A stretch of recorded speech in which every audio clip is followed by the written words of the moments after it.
Good evening and welcome to this special session today as a part of the 15th Public Policy Conference hosted by IIM Bangalore. We are greatly privileged to have Professor Barbara Harris-White and Professor Mekhala Krishnamurthy from Ashoka University. I'll briefly introduce them. This conference is supported by GIC, RE and NABARD. We are thankful to them for providing the support. We've had considerable amount of discussions. This is the second day of the conference. We have had 6 into 2 parallel tracks of papers being presented, and we have 1 more day to go. And we'll be ending the conference tomorrow afternoon. To introduce the guests, what I do is I'll not try and do something on my own or creative as far as Barbara Harris-White is concerned. I'll just read out what her profile is, and I think that's much more exciting than what I could conjure up myself. Barbara Harris-White drove from Cambridge to New Delhi in 1969 and has studied and taught about India ever since, working in political economy and economic anthropology. She has co-published about 40 books and research reports, 250 papers, chapters, and 80 working papers, advised 7 UN agencies. And when I asked her to join this, she was in the middle of advising the UN on one of these issues, and has supervised 40 doctoral students. Her research fields are in agrarian transformation and food economy, rural commercial capitalism, India's informal and criminal capitalism.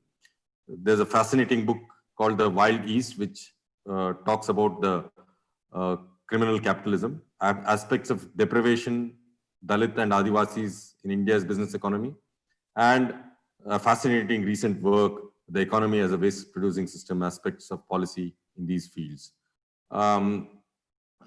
She's also had a long-term study of market town, Middle India in Oxford. I mean, she's the Emeritus Professor of Development Studies and Emeritus Fellow of Wolfson College and a Senior Research Fellow of Area Studies in Oxford University. And she's also a visiting professor at JNU.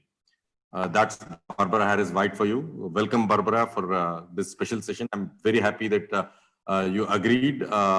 We did have a little bit of a back and forth, but once she agreed, she was completely on board, and I'm really happy. Mekhala, welcome to this conversation that you're going to have with Barbara.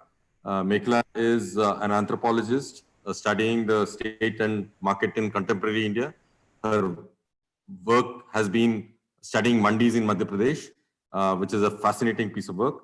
And then she continues to work on agricultural markets, regional capitalism, and economic life. She's a professor of sociology and anthropology at the Ashoka University, and also a senior fellow at the Center for Policy Research. Welcome, Mekhala, for this session. And thank you. Barbara, over to you.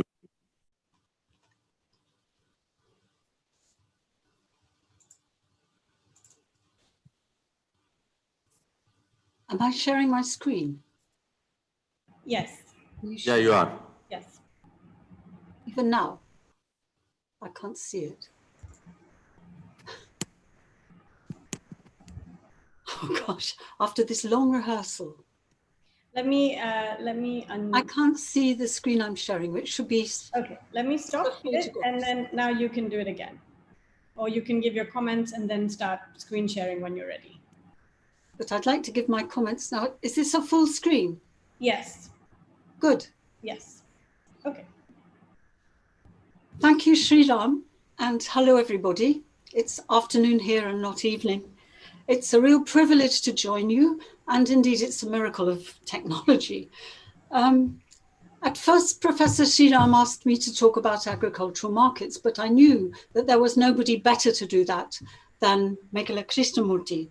So that is what the to and fro pertained to. But I am a fly on the wall at a Food Systems Economics Commission, and this has whetted my curiosity about market systems and food systems. And I hope that what I'm going to say will provoke a large number of questions to you as the audience. And I apologize, but this is work in progress. It's not a finished piece of work at all. And because it's a work in progress, the slides are very dense. And what I want to do is not put people off, but to try to summarize each of the slides and talk to the slides. And if the slides interest you, do please get in touch with me. And I'm very happy to share the full PowerPoint, because it is work in progress, it will change, and I'm sure it's going to benefit enormously from your reactions. Okay. So what I'm going to do is, and this is the outline of what I want to talk about, is to discuss some definitions, because unless we are all on the same page, we often talk past each other, we conceive ideas and theories past each other, and that impedes fruitful conversations and interpretations and understanding. So I'm going to talk about food. What the heck is food? What are systems? I'm going to invoke the pioneering work of Rolando Garcia, which I think has stood the test of time. I am then going to turn to the question that Professor Sriram asked me to talk about, which is agricultural markets. How are these seen in food systems terms? And policy, even more difficult. And I'm going to do this by looking at global research on food systems. So this is not Indian research, which is what I normally work on, but work which tries to capture the entire planet. And then I want to finish off with 2 or 3 slides, making a link to what Mekhala is going to talk about and to themes in India. Okay, so here goes. What is food? Why isn't this just a daft question? It's because the idea of food is actually a fuzzy concept, which means it's subject to multiple meanings. For some scientists, food is simply a set of crops, and they classify it in various ways, either by the crop or in terms of grains and legumes, vegetables and fruit. And very often, this kind of classification of food privileges vegetarian ideas of what food is and neglects fish and animals and even insects, which some people eat quite a lot of the time. And what we all forget is that food is impossible to produce or consume without water. However, other people, and I know this is true of some anthropologists of food, talk about elements of diet, dietary elements. And what's interesting there is that food cultures don't necessarily distinguish between medicine and food or health and nutrition. Sometimes the two are completely conflated. Nutritional scientists work in terms of nutrients, macronutrients, that's calories and proteins, micronutrients, that's vitamins and minerals. And if you accept that definition of food, you've got an enormous universe which you're bound to try to describe or to model. Now, the central question about food that is exercising the minds of people who study the planet is threefold. Firstly, that current global food production and consumption is unhealthy for humans. There is an epidemic of overnutrition as well as under and malnutrition. It is also at the same time environmentally destructive. It is completely unsustainable. Food by itself and the food system contributes, nobody really knows, but around 30% of global greenhouse gases. And it's even more if we factor in the enormous amount of carbon and other nasty gases that are emitted if we change the land use from forests to agricultural or pastoral production. So it's a very big environmental problem. Thirdly, it is alleged, and there seems to be some data to show that a significant proportion of output is wasted. And we're talking 30 or even 40%. I think FAO calls it 40% of food is actually wasted. So the food question concerns these 3 sub-questions. Now, we already know which are the foods that are most damaging both to people, to human beings and their health, and to nature and the health of natural systems. We know it's red meat, it's all the ruminants, it is refined and highly processed starchy foods, the sort of thing that you get in a supermarket, processed foods. And it's also the intensive way in which milk and eggs are produced and also consumed. So if you ask me now, what were priorities for policy? I would say those kinds of that part of the food system. And if you don't consider that a policy priority, the question is, why don't you do that? Now, clearly the food question in the 21st century is not just a question of the social economic system or policy, it's also a question of nature. And it involves integrating into our concepts of food system, not just the environment, but the 9 planetary subsystems that the environment consists of. And that is the carbon cycle, land use and water, the nitrogen cycle, the phosphorus cycle, biodiversity, chemical production, ocean acidification, ozones and aerosols. It's a lot to get your mind around. The take-home fact is that our environment is made up of subsystems, or at least it makes sense to the ecologists who study it and the biogeophysicists in terms of those 9 subsystems. That then provokes for everybody, scientists or social scientists, the need to figure out how we understand one another when we're talking about the measurement, the categories of these systems, and how we maintain some kind of consistency when we try to make models across science and social science. And so the one question to you, to me, is that if we do measure consumption like nutritionists do in terms of nutrients, should the production and the distribution system also be measured in the equivalent units, which will be energy and material elements? So enormous new problems in the 21st century to our understanding of the food question and the food system. What is a system? Well, I was inspired in about 1980 by the ideas of the food systems theorist, Rolando Garcia. His training was in meteorology, and he was also interested in how we know what we know in epistemology. And his ideas influenced a big field project, both in Mexico and in West Bengal and Orissa. And his ideas about systems were an early transdisciplinary approach to them. And what he had to say is that systems are not something out there. They are ways in which we make sense. They're conceptual devices to enable us to make sense of complicated things we think are out there, which whose interrelated parts depend on each other. So we are not trying to understand something in isolation. We are trying to understand something in relation. And the idea of systems is a hugely useful idea to start thinking about the parts and the relationships. He then argued that although we are prone to conceive systems, firstly in terms of elements, that's not the way he theorized you do it. You identify the elements, having conceived the relationships, the links, the dynamics, the processes that you are interested in studying. And he called these flows and fluxes, but they have many names.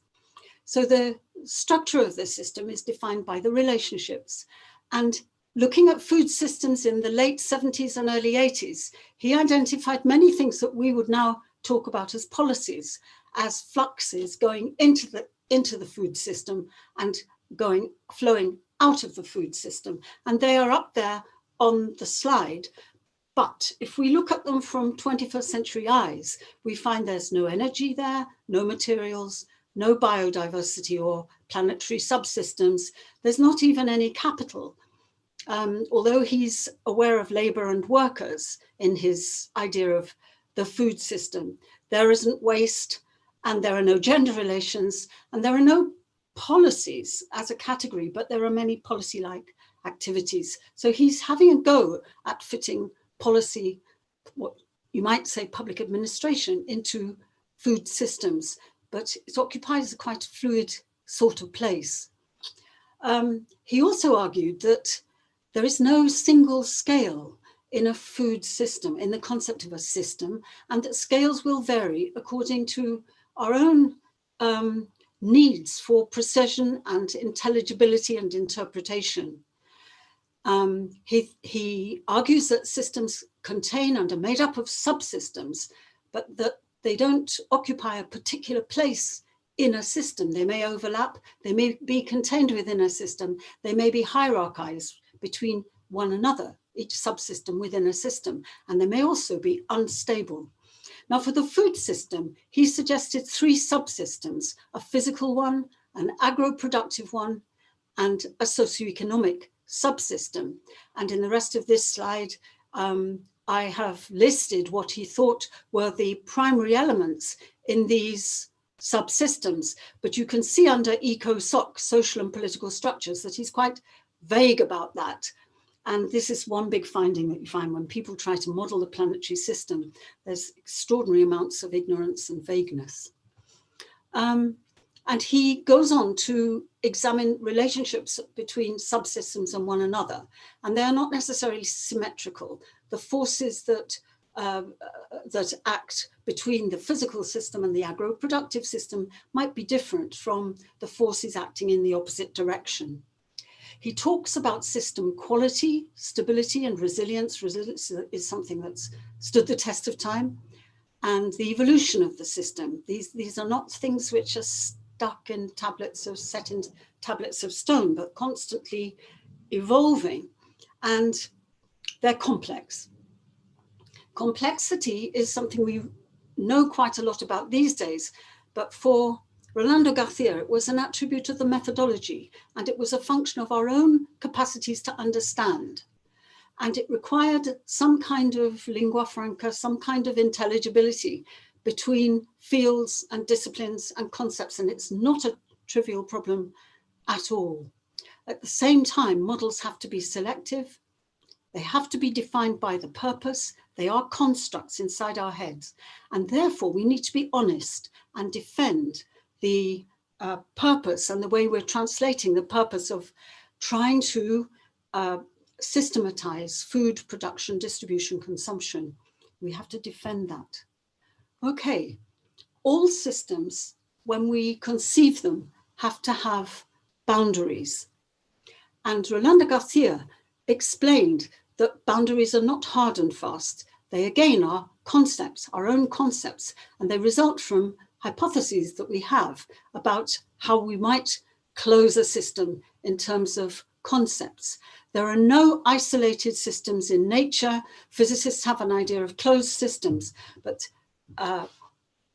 all systems are open, but our conceptual systems and subsystems have to have closure because we can't analyze them if they're completely open. And if you start thinking about economics, which was my parent discipline, even the economy is a closed system in terms of its concepts and its definitions. So again, we have to be honest about boundaries. We have to say, we try to specify why we bound the system in the way we do.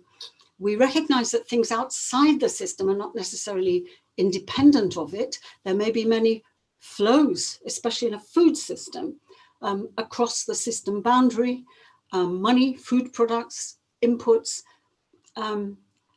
which are not independent of what we examine as being within the food system.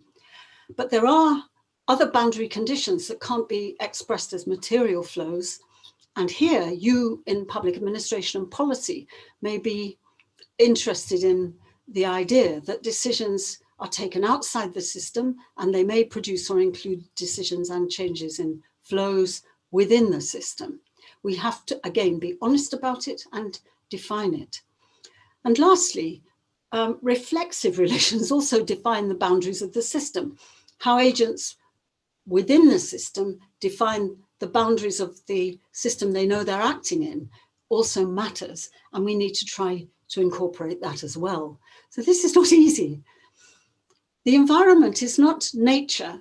The environment then is, in a systems concept, everything which is outside the system. But again, I repeat, not necessarily independent of it.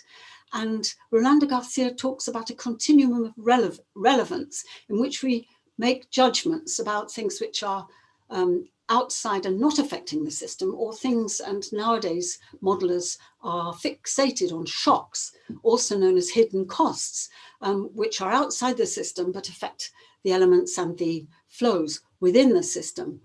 And how on earth do you describe them and value them as well as justify them? So the system that he described, which I'm putting to you, stands the test of time, is full of indeterminacy. It's full of concepts and ideas which might change in the process of researching them. So he talks about flux in boundary conditions. He proposed starting with the concept of a system which is preferred and justified, and then which could be modified as things become evident from research. It's a very, very exciting, dynamic kind of conception. I would just want to add that in his conception, evidence or data is something that has to be sought. It's concepts, it's relations, it's definitions which matter crucially as we go out and hunt for our system. Okay, so that's systems. The next definitional part of my little talk is agricultural markets within the systems. Now, this is what Professor Sriram first asked me whether I would talk about. Agricultural markets are the indispensable link in the food system between production and consumption. And they consist of a series of economic activities in a sub-circuit of capital that we might call distribution. And those activities are buying, selling, brokering, transporting, storing, and processing, and lending money and borrowing money throughout the system from production all the way to consumption. India's agricultural markets, which Mekhala is going to talk about, are commonly depicted either as competitive and efficient. And when I started studying them in the 1960s, late 1960s, that's exactly the conclusion that all these complicated studies used to trot out. Or they're characterized as oligopolistic, socially protected as oligopolies, with masses of petty trade surrounding them. Now, policy for India's agricultural markets rests on two completely incompatible assumptions about them. Firstly, that they're efficient enough only to need the regulation of the first transaction between the farmer and the trader, all sort of stylized through a democratic committee of different interests. And that's the Regulated Markets Acts, which Mekhala is going to talk about.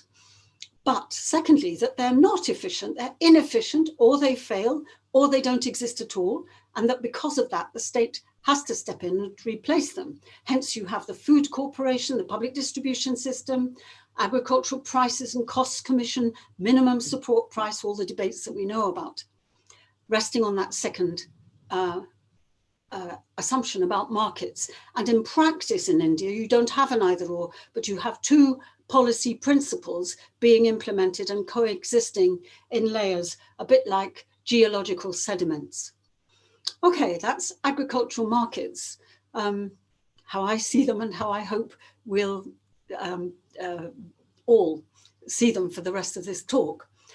And here is an agricultural market system based on West Bengal. Please don't boggle too much, it's hardly in focus. I think what you need to take away is that it's partial. I'm going to criticize it. I devised it in 1980, and it's complicated. So in this agricultural market system, elements are just firms, and I classified them by scale, by activity, and by whether they were privately owned or state-owned. And the flows are commodities. They are just paddy and rice and byproducts and money. And the dynamic of the system is missing, which I would now say is capital and labor. Energy, materials, biomass relations, all missing, and policy is missing.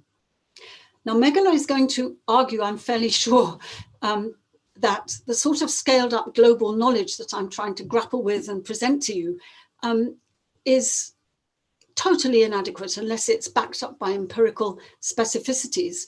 And Mekhala has shown the complexity of a single mandi in Madhya Pradesh. However, having conceded that and agreeing with that, when we start trying to depict a system using methods from social science and science, we may have to simplify that complexity very, very considerably down to this kind of a system onto which we might be able to lay these kinds of flows, and attributes. Okay, so systems are complex in reality. In reality, the reality that we conceive, they have to be simplified. They can then be complexified in ways which satisfy science, but maybe not social science. I suppose the big challenge for the 21st century is to find some way to complexify food systems in a way in which the science speaks in an equal way to the social science and brings insights that we didn't know we didn't have. Okay, lastly, what is policy? And here it's a case of experience grating against concepts. In development economics, policy is often an implication at the end of a huge complicated modeling exercise or regression analysis, but it isn't an implication, nor is it a linear kind of organogram with arrows from design and formulation through implementation to monitoring and evaluation.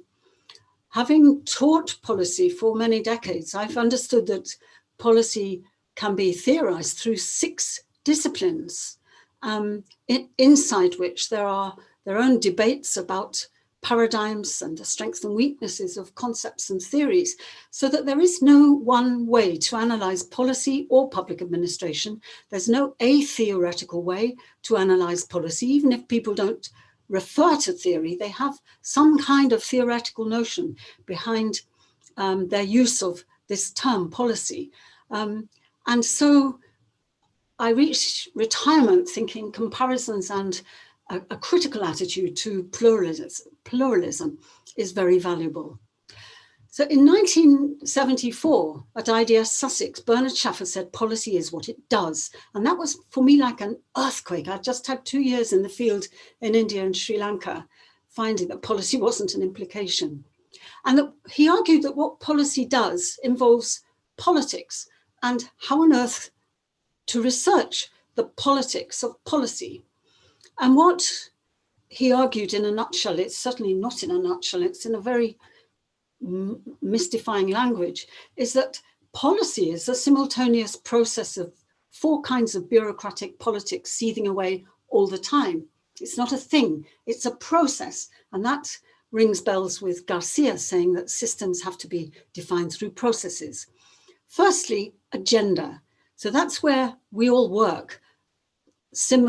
Policy formulation, policy decisions, etc., etc. Most academic work is here, and agenda itself is nested in a context, a political historical context, which almost always is outside policy studies.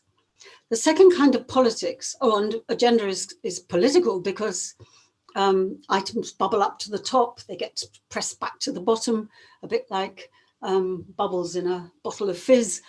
And all kinds of power relations determine what is at the top and how it's formulated and framed. Then there is procedure. And by that he meant laws, regulations, all the institutions of claim, office procedure, which is a warping from the agenda. It's also a resource which is subject to all kinds of innovative attempts to capture. Thirdly, and Schaffer didn't talk really about this very much, are resources. We need to know about the money trail to operationalize policy, also the kinds of personnel needed, as in a regulated Mandi, to make the thing work. And there we need also to understand technology as a resource and perhaps now energy as a resource. And lastly, the politics of access, the rules of queuing for people in civil society to get access to the state. And all of these have politics, all of them have economic costs. And if we deny the existence of this complicated set of bureaucratic political processes, they won't go away. And so the question for me anyway is how on earth to incorporate this into a food system, and I don't have the answer. Okay, so let's turn to the second part of this talk, which is to examine how some of these ideas are being represented at the level of the planet, not India, but the planet. And what I have done is collect 16 models of the global food system, which have been peer-reviewed, often collectively authored, internationally authoritative, published representations. And I've put 6 of the 16 on this page, so you can see what I'm going to talk about rather more abstractly in the next part of the talk. You can see that they're complicated. You can also see that every single one is substantially different from the others. So you have things, sometimes represented by circles, sometimes represented by rectangles, and then other things, different colors, arrows between them, some arrows out of the system, desperate attempts to incorporate the environment, etc., etc. They are all very different, and that is what has provoked my curiosity. I'm not going to take them one by one because you will be bored stiff, and it exceeds my cognitive capacity and it will exceed yours. But what I want to do is to try to analyze them in 4 terms, which I'll do as quickly as I can. Firstly, how the food system is represented.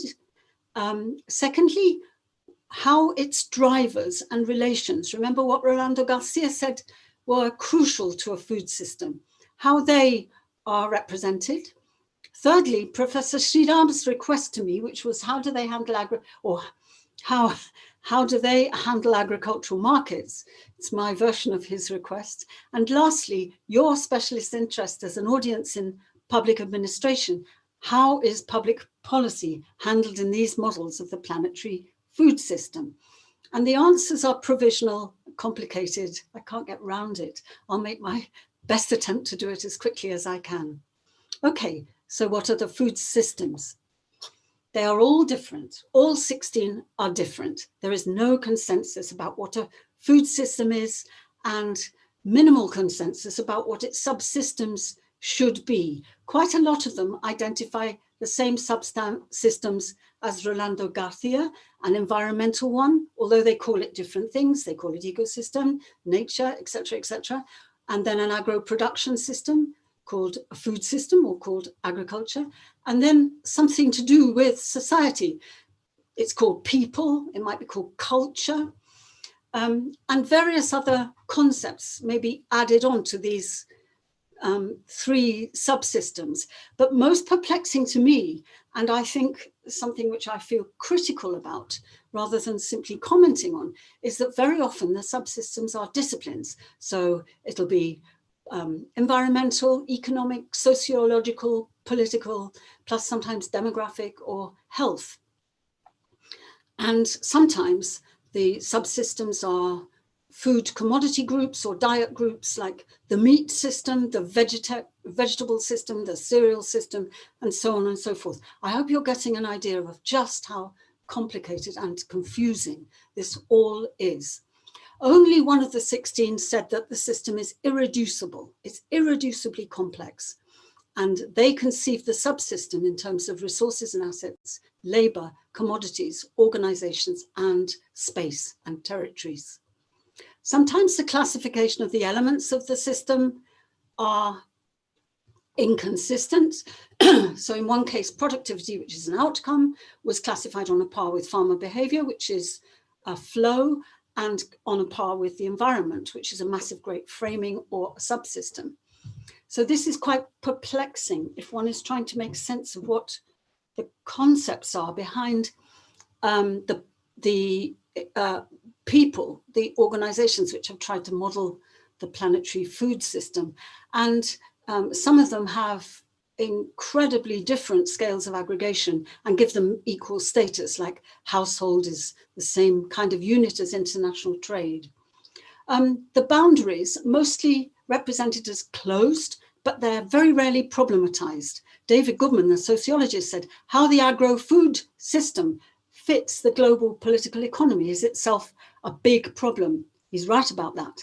And the same is true for other scales of aggregation. And there's no indication in any of these 16 models that the boundaries are political and that they might be modifiable through research. And one of the reasons that is the case is we turn to drivers, relationships, processes. And in all these models, the drivers are not relations. They are available, measurable, quantifiable data that can be put into models and not theorized processes, as a result of which you go and find the evidence to make the model work.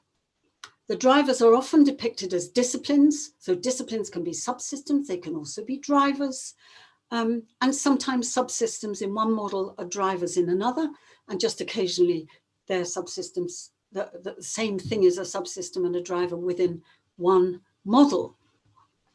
The relationships between the subsystems, which we know are very unlikely to be commensurable, to be measurable along one single numeraire, are either evaded completely using arrows or lines connecting these entities, these elements, without specifying their content, or they tend to be dollars. And that's in a very small minority of cases, which I believe will be more and more important as time goes on, where they try to harmonize flows and relationships by imputing dollar values. Now, missing from all of them are gender relations, what goes on inside the family, which, if you're worried about the food question and over and mal and undernutrition, ought to be there. No flow relationships which express contradictory economic interests like capital and labor. The dynamics are not really interesting to the modelers except for resilience. And I think that's because of the intellectual history of resilience. And questions of information, of money, of energy and its dissipation, of waste, which is central to the food question.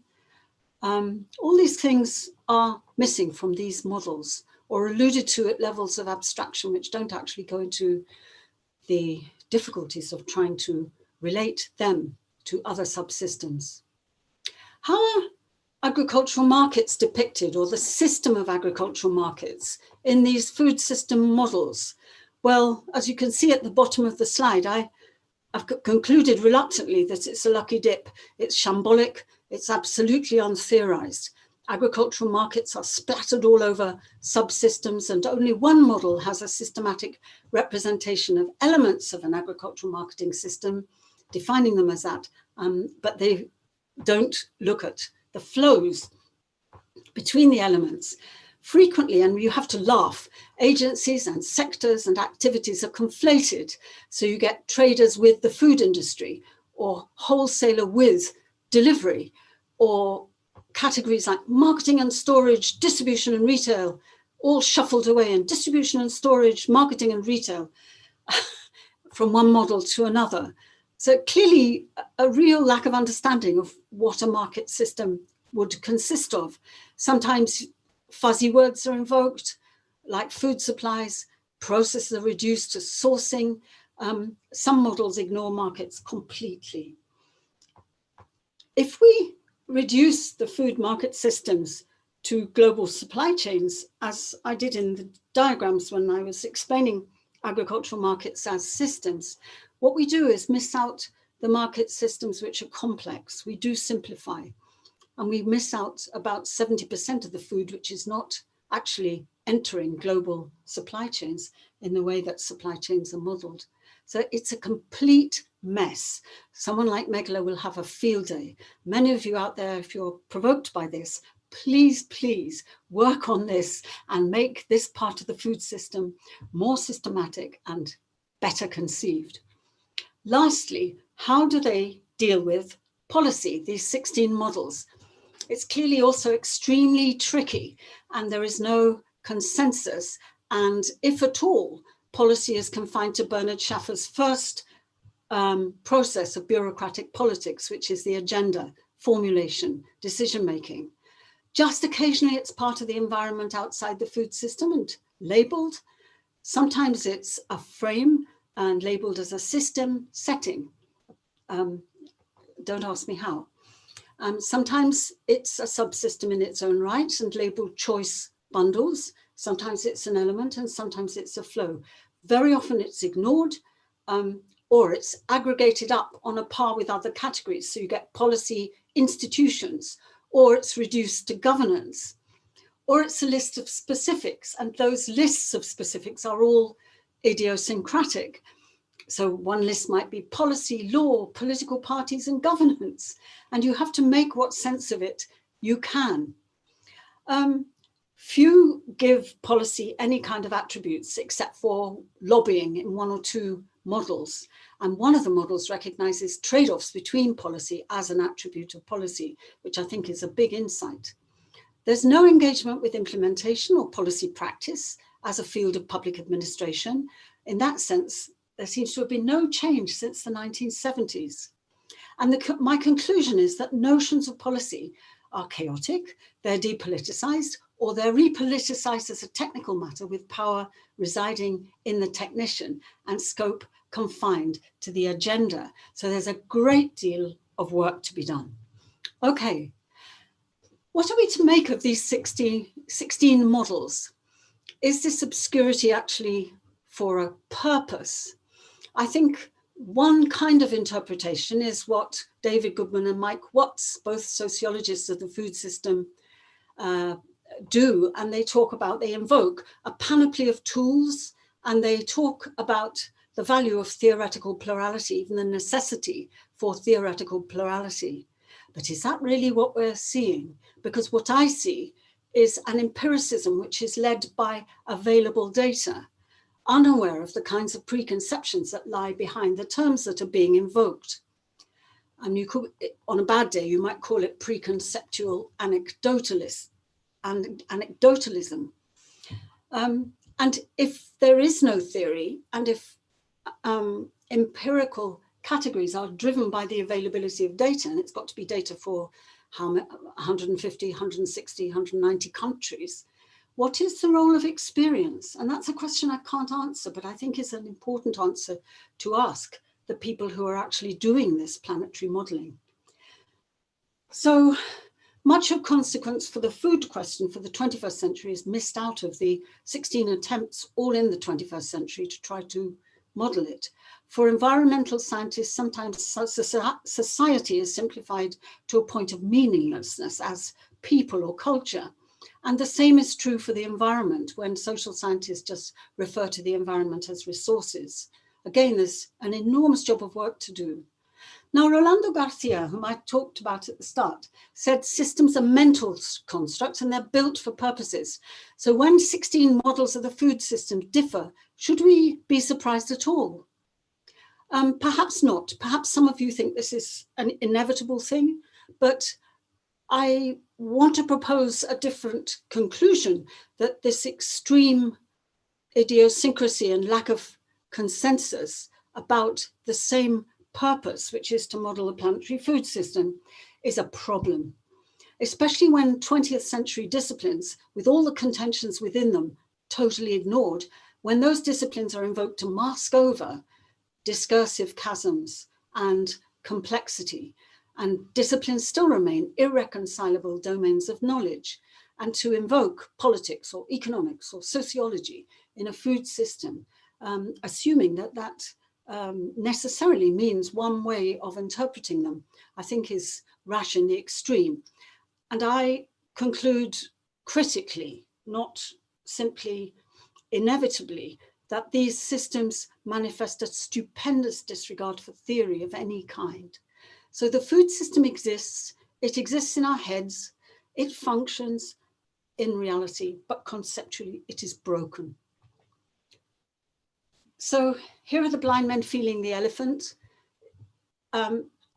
Is it as simple as that, that they bring their own conceptions to the food system? Or are we living in the age of the floating signifier, where words can mean, and the fuzzy concepts are very suggestive of the latter, where words can mean whatever you like them to mean? Not only can we not effectively name things, but we cannot be sure that they are there in the first place.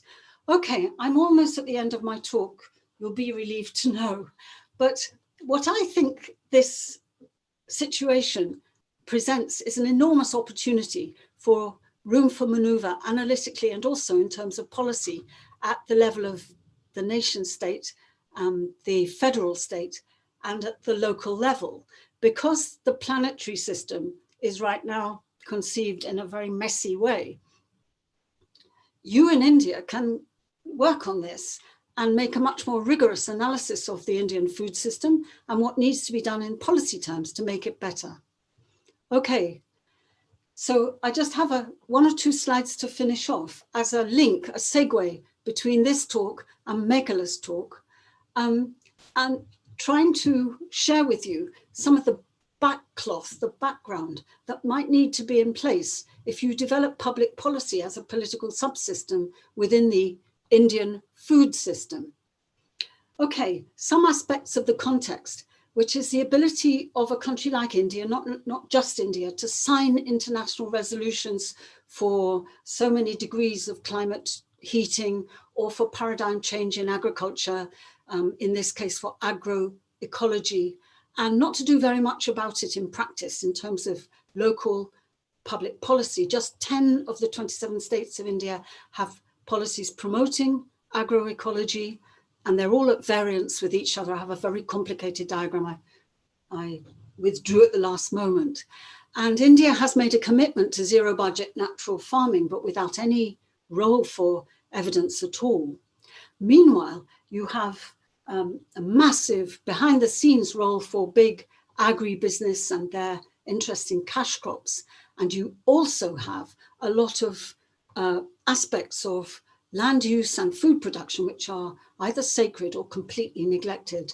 And the animal economy, fish, forests, are examples of that.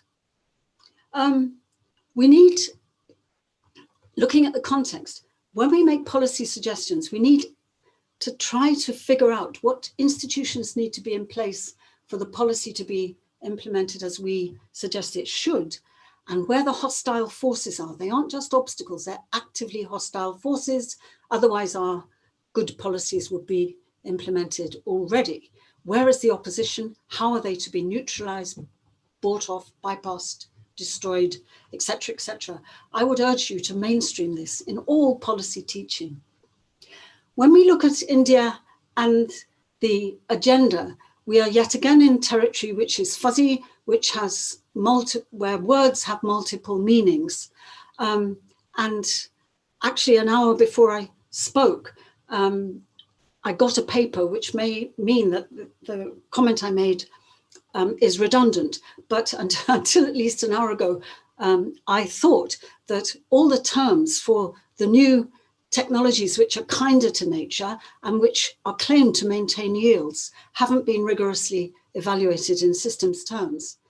But there is work on this, and that may be redundant. However, I think most people thinking of agricultural policy think that it sits in the ministries of agriculture, in the central government and in state departments of agriculture. However, I just challenge you to go and look at every single ministry of the central government and state governments and to figure out what the implications of their policies are for agriculture. And you will find agricultural policy everywhere, which means that there are many, many agendas at the discursive level and even carved up in institutional terms. Last agenda term is that, agenda point is that sustainability is increasingly central to discourse, and yet we invoke it, but we don't know how to study it. And energy, materials, waste, and biodiversity need mainstreaming into social science. At least there need to be new sciences which bring together these aspects of nature with aspects of society. And right now, they're only brought together if we can value them or impute their values. If we talk about harmonizing systems, it's in terms of dollars or rupees. It excludes other forms of valuation. If we move from agenda to procedure, what we find in India is also very complex, and that is that policy procedure is scaled. Some is at the national level, some at the state level, and some is local, and can even diverge between municipality and municipality. We can't escape, unless we put our heads in the sand, the fact that quite a lot of India's food system and India's agriculture is not regulated by the state. It's not directly influenceable by policy because it's unregulated, it's informalized. And I think India's informal rural economy is facing a massive crisis as we speak. But in agriculture, credit, even the circulation of seeds, commodities, labor relations, insurance against shocks, all these things are not regulated effectively by the state, and non-state institutions fill the gap, and we need to be humble and to seek to understand how they work. Lastly, we have policy sediments. We have state capitalism 1.0, we have state capitalism 2.0, we have neoliberal policy, institutions speak with forked tongues. We have very, very complicated geological sediments of policy. And in terms of resources, I'll make it very short. Most of the resources, most of the subsidies for agriculture incentivize intensive, chemicalized and fossil fuel-based agriculture. So we have a rhetoric and we have research aspirations toward agroecology, but we have a structure of incentives towards chemical agriculture. And the government has committed to doubling incomes, agricultural incomes by 2022, but the budgetary resources that have been set aside for this are pathetic. Okay, lastly, the access of civil society to the state in India. We have the state in retreat and agroecological extension institutions are novel because the state's extension infrastructure has withered. So you are left to NGOs and social movements, individuals, and you have the blocking of the policy establishment to the new technologies through the state, but also through entrenched economic interests, some of which are located in mandis. So that's the end of my talk.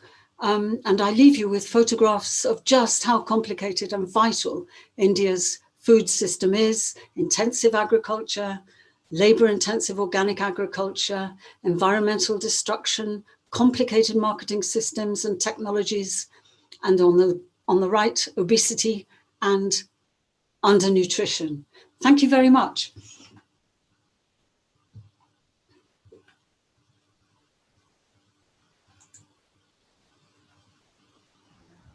Thanks a lot, Barbara. I hand this over to Mekhala to carry this conversation forward. Thank you so much. It's a great honor to be here this evening. Every time I'm in an exchange with Barbara, I have to pinch myself to that it is happening. And so it's always a tremendous privilege and pleasure. And so thank you so much, Professor Sriram, for having me be part of this discussion. I'm very aware of the time. And so what I will do is make a few comments to sort of follow on from Barbara's very comprehensive and brilliant and also very challenging presentation, and think about how do we engage with these ideas, particularly where you left off, urging us to think about room to maneuver, urging us to consider the different ways in which we might take this on. And one of the key elements of this kind of presentation is that we usually hear these kinds of presentations as critique in response to a policy and why it is unlikely to work. And so I think it's particularly exciting to have this not as critique, but as context. And so I would sort of urge us to use this presentation to think of it as the context. And Barbara, you said that I would insist on empirical specification, but what I found so fascinating in your presentation, and I got that empirical specification entirely from your work, that I cite that empirical specification is a general condition when it comes to understanding India's agricultural markets and their diversity and their complexity and their dynamism. But I think what you did in your presentation was that you treated these models as empirical, facts, empirical material, and subjected that to a sort of engaged conceptual theoretical thinking. And so what you did was actually just demonstrate why empiricism is so important, but of a different kind. to be specific, to engage in detail. And over the last decade, it has been to me one of the great frustrations to try and understand why we do not engage with the details of the agricultural system, of agricultural marketing systems. And you raised some questions about this. How such a vital, vibrant, and vast sector of Indian economy and society can remain unspecified and untheorized. And to me, the two go together. You will not theorize something you don't understand. And we just consistently refuse. And there could be, more innocent answers that it's difficult and it's tough and the data is difficult to gather, all of which would be true. And I think even adequate empirical specification is often extraordinarily difficult to achieve.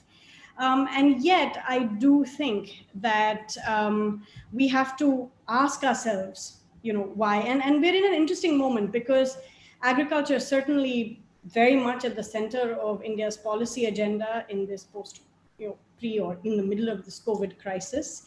There is new conversation around the fact that now agriculture is the one sector of the economy that seems to be working. And this is an extraordinary thing in itself, because while I think as you said, Indian policy has agriculture strewn all over it, the Indian policy imagination has tended to treat agriculture as a residue and as a welfare sector, rather than treating it as a vibrant economic driver with complex multiplier effects and complex linkages with the non-agrarian economy. And this actually, if you look at Indian history, flies in the face of an understanding of the ways in which agricultural surplus has driven rural industrialization in certain parts of India. And of course, there's great regional diversity, but moving from a narrative of agriculture as residue to one where you actually have an economic vision for this sector that does not see it as welfare. I mean, one of the things that was quite interesting a few months ago in the budget was that agriculture occupied a space in the budget on aspirational India, which came with welfare, right? But it was not mentioned once in the section of the budget on the economy.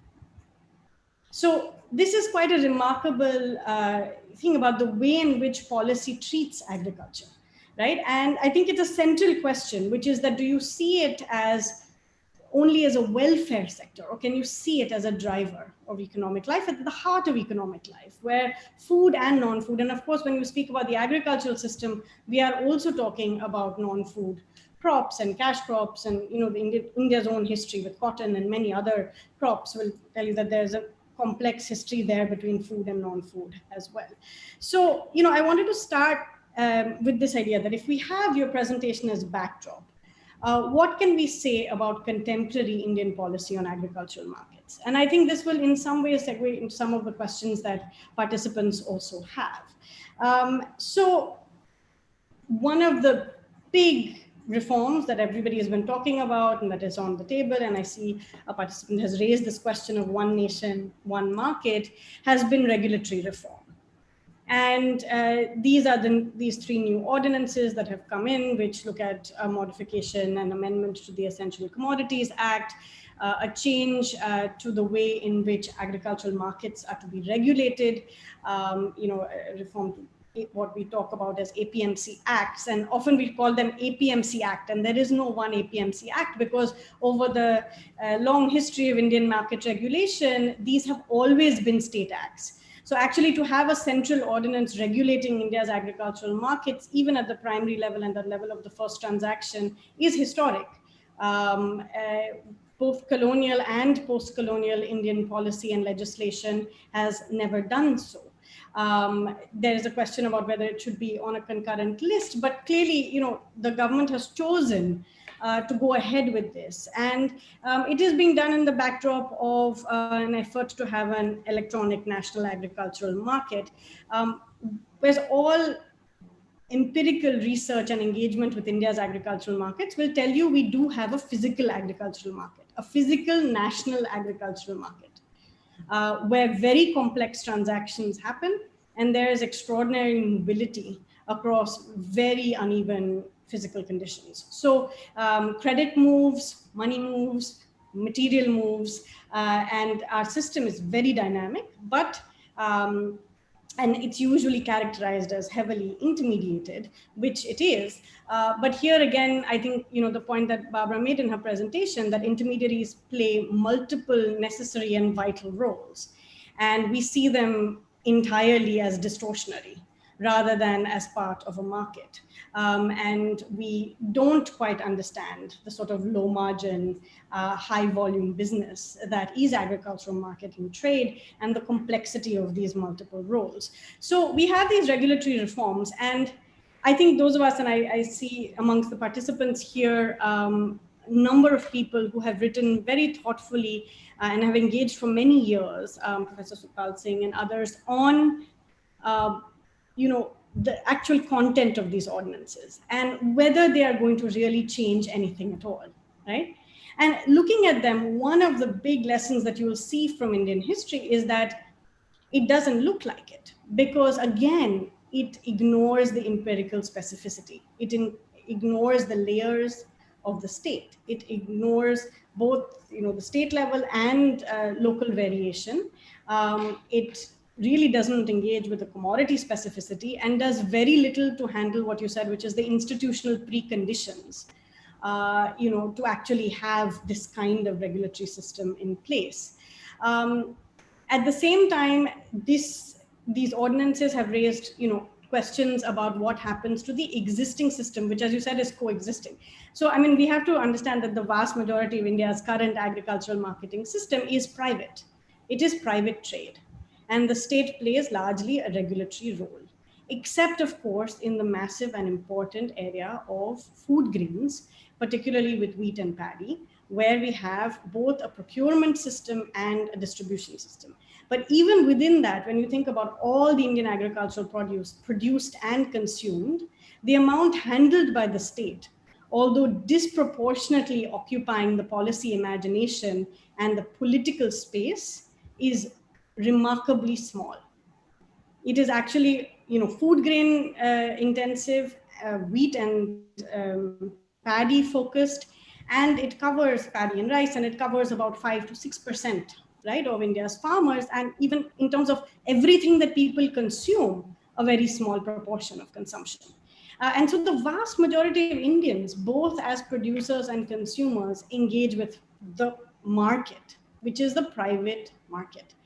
And here, I think, I really would like, I think we must think about what is the imagination at work about the private. And so much of your research has pointed out, to the both petty producers, petty traders. We can use the word petty, we can use the word small scale. Currently, we are all starting to speak again with interest about the MSME sector, and we're using the word again. But it is back to the informal economy. And it is about having an imagination for this vast, complex, extremely dynamic range of small actors and institutions, individuals, firms. Now, you can talk about it at the level of farmers, traders, commission agents, processors, wholesalers, retailers. We're talking about small actors throughout. And although, again, in the political space, the debates about organized retail have been very prominent. Even in the current phase of talking about reform, when we say private sector, the invocation is the private sector will come in and build infrastructure. The private sector, and they're talking about or imagining in their mind organized private sector, right? But we know from research that a number of us have done in a state like Bihar, that over 10 years, or now 14 years of not having any APMC regulation, you did not see the private sector, the organized private sector, go all the way down to the farm gate. It has continued largely to buy at the secondary and tertiary market level, because these costs of actually competing in these markets is extremely, extremely tough for the organized private sector. So I think we do have this, really challenging moment where if we want to tell them they're missing the plot, but accept the plot that you have charted out for us and that empirical research and work has already put on the table, then what are we to do? And the policy changes. One is regulation. The other, we are talking about an infrastructure fund. There is new discussion about farmer producer organizations. All of this has a history. It has a prehistory in thinking about cooperatives. It has a prehistory in thinking about FPOs. The institutional forms. We know that these are complex organizations, and it's not easy to aggregate farm produce. We're talking about changing agricultural credit policies so that FPOs and farmers can borrow more. We're talking about storage.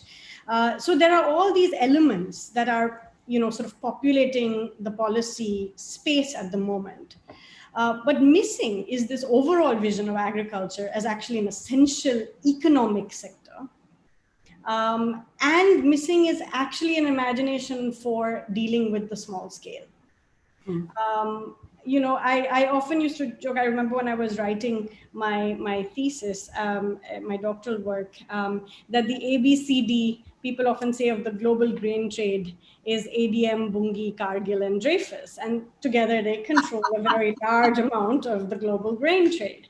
And I used to say that in my research, at least in Madhya Pradesh, the ABCD of the mandi was Adath, Broker, Chaupal, Dabba.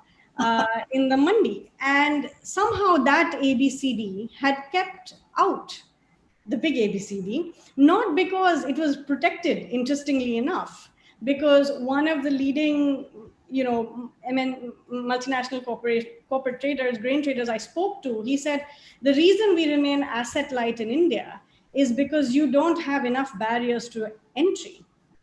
Not that you have too few barriers to entry. He wasn't saying you need to liberalize your market. He was saying you have too few barriers to entry. And large corporations are not able to effect channel command or channel control. And if you read the colonial discussion, it was at the same time that large-scale corporate and global capital was saying the big problem with India is we cannot get channel control and channel command. So for whatever reason, we have a complex system that a very large number of lives and livelihoods depend on. And we have to now think imaginatively and take this as an opportunity.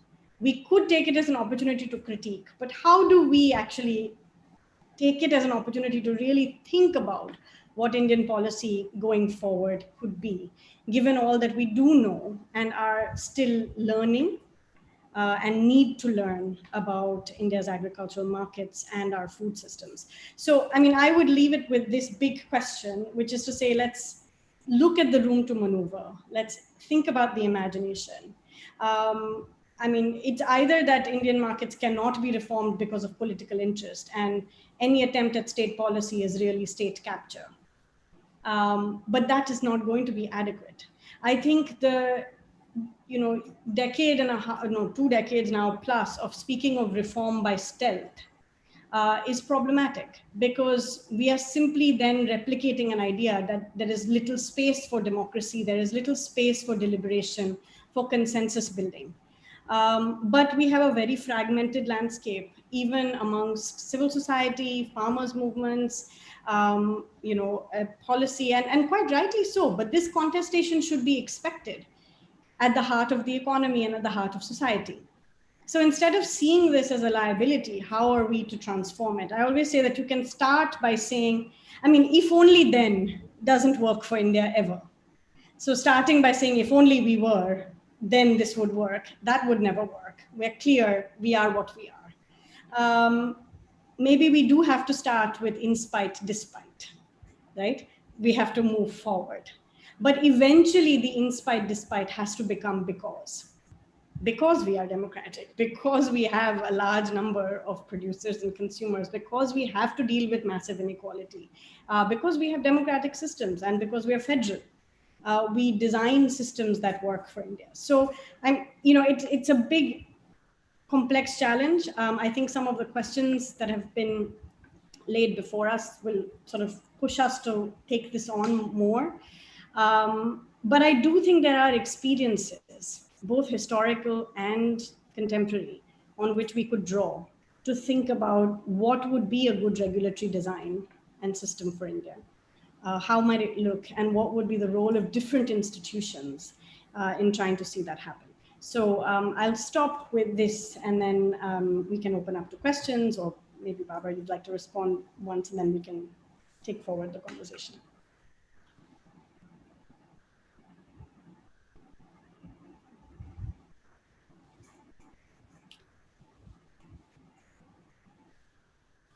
Professor Sriram, are you chairing? Yeah, I'm waiting for you to respond. Okay. I can't possibly respond to all of that. It was exceedingly rich and very, very relevant. I would just like to pick up very briefly one or two points. One is how good Indian institutions are at being set up and failing to enforce themselves or be enforced. Yeah. So if we look around in Indian law, regulative law, we will find many instances of laws which are quite comprehensive looking and sensible, justified, but which are not enforced. When the Pollution Control Boards, to give you an example from my last fieldwork, has one officer without a vehicle in a district, how are they expected to enforce pollution regulations? It's just daft. And then you have to ask whether the failure to enforce is deliberate.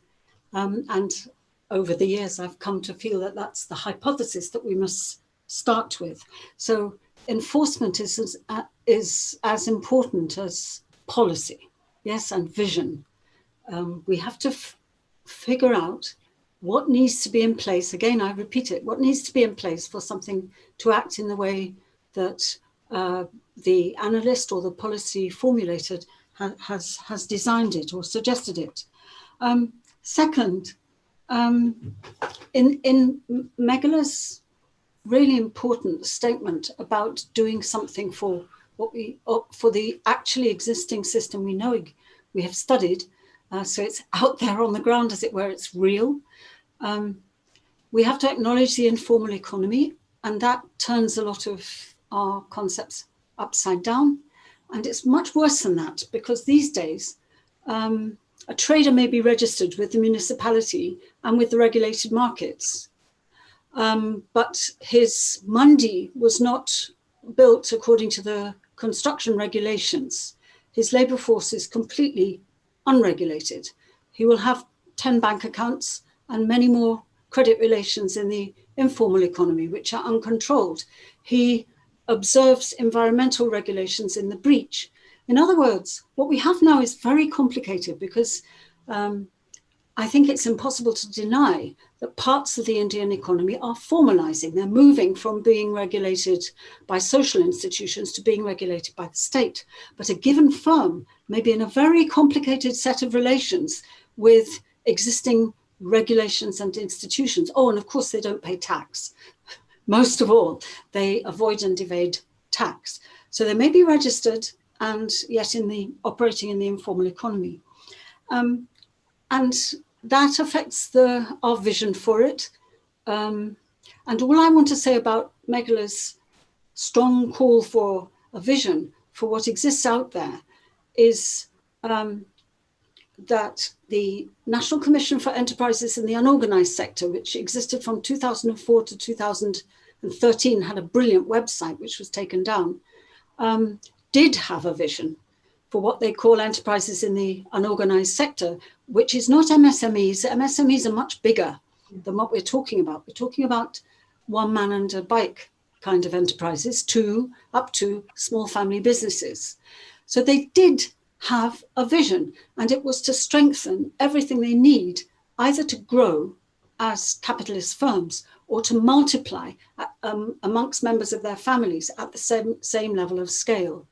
So there's, and it intrigues me. The last time I was in China, which was 2018, my colleagues at Yunnan Agricultural University said that they were all being asked by the Chinese government to teach self-employment.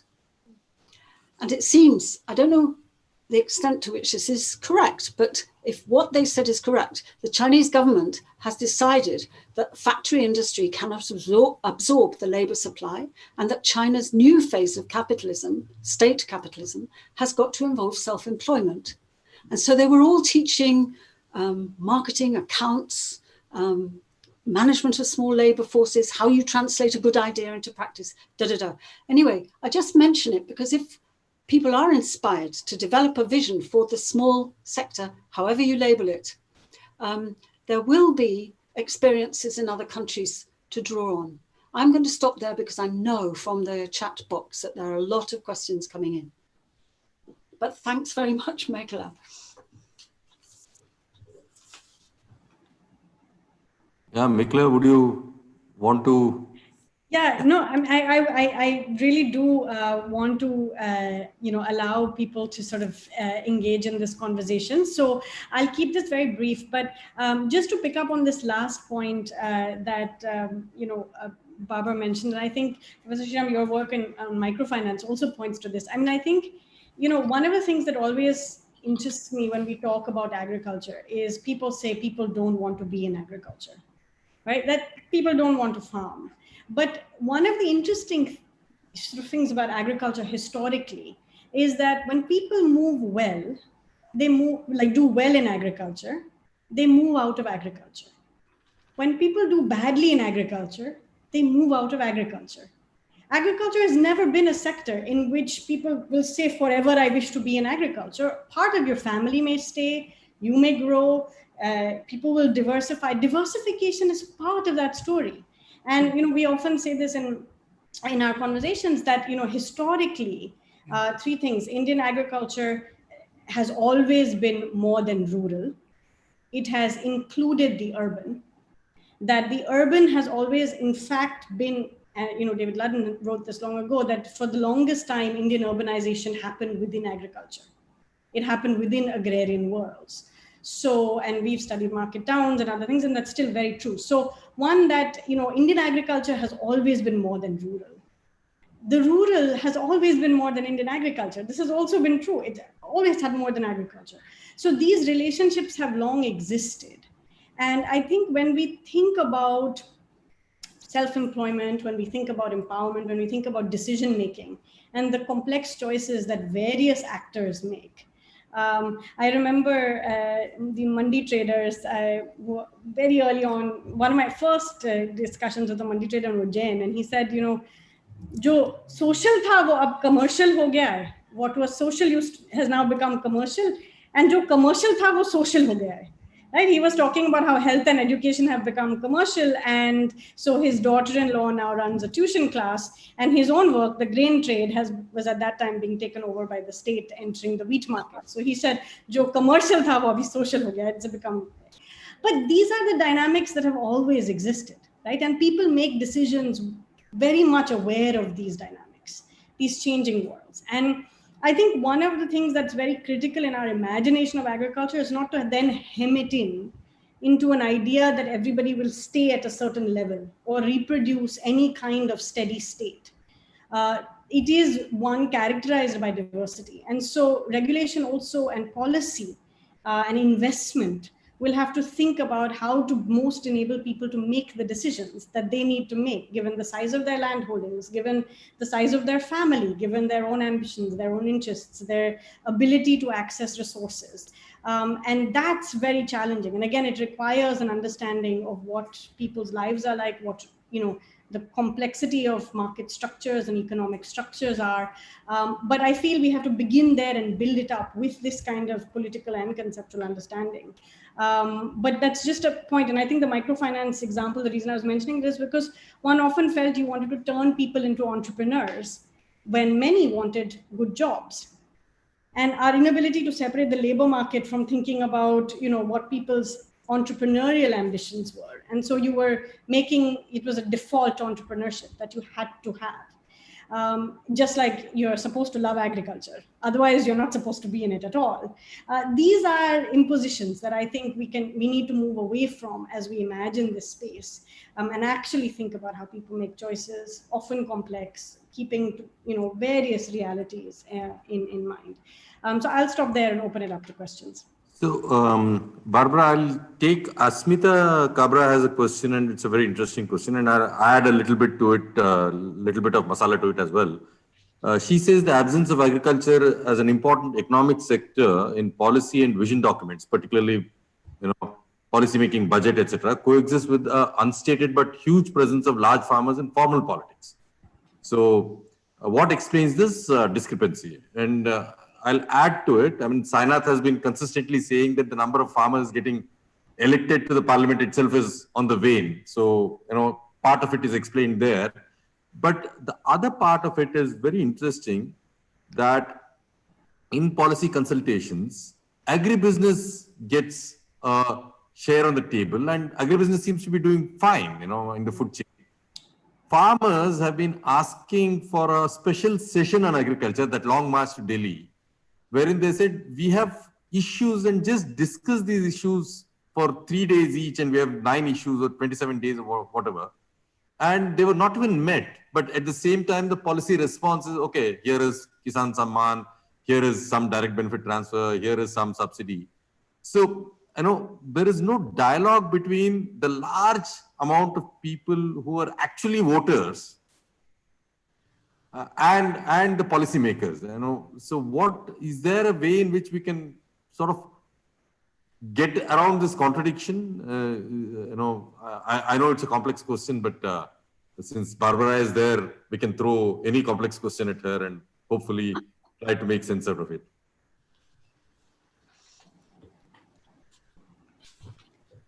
Well, this is a cricket ball that I'd like to pass or fail to catch, but since you've thrown it at me, this is very fascinating. And I don't pretend to have the answer to the questions, several questions that you've raised. However, large farmers in politics are very often farmers with big portfolios, of which their farm, managed by a brother or a manager who's paid, will be part, but not the whole. These are guys who are accumulating and investing and who have diverse portfolios. That's what I would hazard, that they are farmers in some sense, but they're not farmers in the sense that their entire assets and incomes are bound up in agriculture. Okay? I'm sure there are other answers as well. Agribusiness is fine. That's correct. Why do the 80% who have fewer than 1 hectare or 2 acres not have a voice? And I mean, this is very like the question why most of India's precarious contractualized labor force don't have a voice.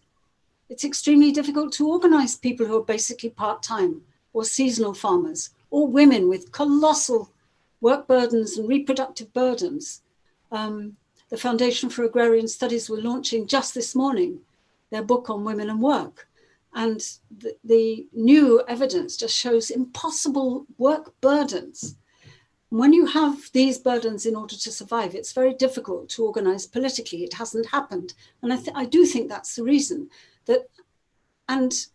Again, we go back to Mekhala's question about vision. Vision for agriculture needs to be a vision for people who can't make it work as a full-time occupation. Yeah, and I'm not sure that there are great theorists sitting out there thinking about this. There is a long-standing literature going back to the 60s on small farmers being more productive than large farmers. But how you make and develop a livelihood when the income you get from your small farm doesn't enable your family to reproduce without engagement in other kinds of work in other sectors, as Mekhala said. I don't know whether there is a literature out there, and I think that's a big problem that needs to be examined. And there might not be voice because there is no voice. We have to ask, why is there no voice? And what would be necessary to be in place for that voice to be developed? So I'm sure I haven't answered that very well, but that is my answer. If I can very briefly add, I think also there is a very important point about how politicians see producers and consumers.